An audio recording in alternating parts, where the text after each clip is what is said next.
memperjuangkan hak kita akan memberikan efek jerah kepada orang-orang yang melakukan atau yang mempengaruhi atau yang menjadi leader-leader yang membawa kerugian besar itu ada. Mereka ada Tatalino Bacurangin Kak Sarudala Sekat Kak Jembata, saya dengan Mas Riniati Epa Esos Unikom atau yang dikenal dengan Epa Belisima ada di sini kebetulan di Polres Landak saat ini. Saya hadir di sini tentu ada tujuan yang saya ingin tunjukkan untuk masyarakat Kabupaten Landak. Saya ingin pendampingan hukum bersama tim kuasa hukum kami di sini. Kita sudah melakukan proses hukum, mendampingi para korban. Kami sebagai orang-orang yang punya hati nurani dan terketuk hati, sebagai orang yang mengerti bahwa kita tidak bisa hidup sendiri dan kita perlu bantuan orang lain. Dan hari ini orang-orang yang saat ini lagi menjadi korban butuh bantuan tenaga hukum, butuh bantuan mungkin support dari kita semua. Dan itu kenapa kami hadir di sini untuk mendukung, mensupport dan mendampingi proses hukum agar korban-korban bisa bangkit kembali dan mereka juga bisa semangat lagi untuk melakukan atau melanjutkan hidup mereka. Karena mungkin berbicara kerugian udah pasti rugi, dan ada hal yang lebih penting lagi dari kerugian yang ditimbulkan, yaitu secara immateri, yaitu ada fisik, mental, ada psikologis yang terguncang, yang mungkin mereka bisa stres, bisa sakit karena memang fisik orang atau psikologis orang beda-beda ya. Jadi kerugian yang ditanggung pun bukan berhenti sampai di sini, akan ada selanjutnya, ada utang harus dibayar, harus ada cicilan yang harus dibayar bertahun-tahun, dan ada juga yang harus jual harta benda mereka. Dan disitulah kita memikirkan aksi kemanusiaan hari ini. Itu kenapa ada saya, Epa Belisima, hadir di sini, karena saya mengerti bagaimana menjadi mereka. Mungkin saya tidak menyalahkan lagi mereka, suka-suka hati mereka rasain sendiri, nggak seperti itu. Tapi sekarang adalah kita melakukan pendampingan. Walaupun awal-awal case ini saya udah berkoar-koar, bahkan saya sudah melakukan apapun melalui platform media sosial saya melakukan maksimal saya bisa untuk meminimalisir ya, memberi edukasi kepada masyarakat Kabupaten Landak dan sekitarnya, siapapun yang melihat video saya.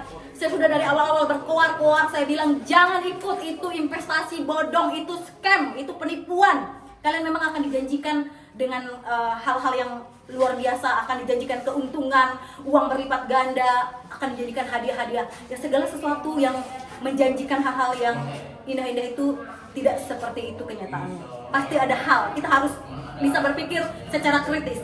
Yang apa sih yang harus dilakukan oleh masyarakat sekarang? Kita harus belajar dari ini, dan kedepannya kita harus bisa berpikir secara kritis, open mind, atau bisa mindset kita diubah mindset kita bahwasanya nggak ada namanya yang instan.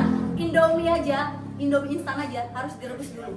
Udah saya bilang berkali-kali waktu itu. Tapi di sini saya nggak mau menjudge terlalu banyak, karena korban sekarang bukan butuh ocehan saya lagi, tapi korban butuh pendampingan, butuh rangkulan saya, butuh support dari kita semua.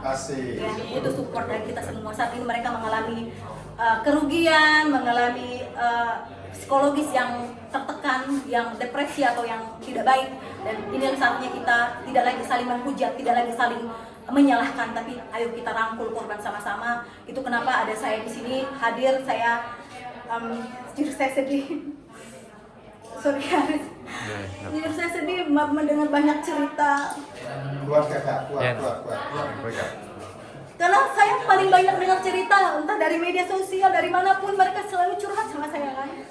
Dan hal yang saya sangat khawatirkan itu terjadi, dan itu kenyataan pahit yang harus kita terima. Mungkin terlepas orang mau bilang saya drama atau apa, terserah, mau bilang saya iri, terserah, mau bilang saya rese sama hal itu, saya nggak peduli. Tuhan tahu hati saya. Tuhan saya bagaimana saya berjuang untuk mengedukasi masyarakat agar tidak terlalu banyak korban yang berjatuhan, agar tidak terlalu banyak lagi orang yang menjadi korban penipuan ini. Dan hari ini saya mencoba untuk sama-sama kita balut luka, kita bangkit lagi, kita bisa. Dan ini langkah awal hari ini, adalah hal kecil yang mungkin kita lakukan tapi akan berdampak besar di kemudian hari, karena ini akan menjadi catatan sejarah yang akan diingat. Akan diingat oleh orang banyak, bahkan kita semua, bahwa kejadian ini merupakan pelajaran yang harus tidak akan terulang lagi, dan kita harus pastikan keluarga sanak saudara kita tidak akan lagi mengalami hal yang sama, yaitu dengan penipuan. Dan penipuan ini bukan hanya satu hal, banyak yang udah terjadi. Dan bodohnya kita kadang, keluarga atau orang-orang kita, kebodohan itu masih tinggal di kita, sehingga kita terjadi lagi berulang kali, dan kita menjadi mangsa orang yang menipu. Mudah saja tergiur oleh hal itu. Jadi hari ini cukup untuk berkata banyak, dan saya mendoakan untuk semuanya yang menjadi korban tetap kuat, tetap tegar. Dunia belum berakhir, dunia belum hancur, tapi mari kita perjuangkan hak kita. Kita akan memberikan efek jerah kepada orang-orang yang melakukan atau yang mempengaruhi atau yang menjadi leader-leader yang membawa kerugian besar itu ada. Mereka itu harus bertanggung jawab. Kenapa? Karena kalau tidak diadakan efek jerah, tidak dilakukan proses hukum, akan terjadi lagi. Karena tidak ada efek jerah. Karena mereka bilang, nanti lama-lama lupa. Nanti mereka cuma anggap kalah judi katanya ya, biasa. Jangan dinormalisasi.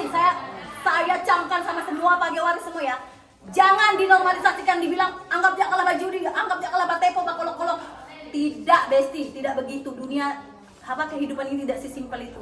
Emang kalian mau kalah berjudi tapi dicurangin, ya? Iya. Ya kan? Mau dicurangin, ditipu mentah-mentah, terus kalian konyol mati di dalam situ. Mau?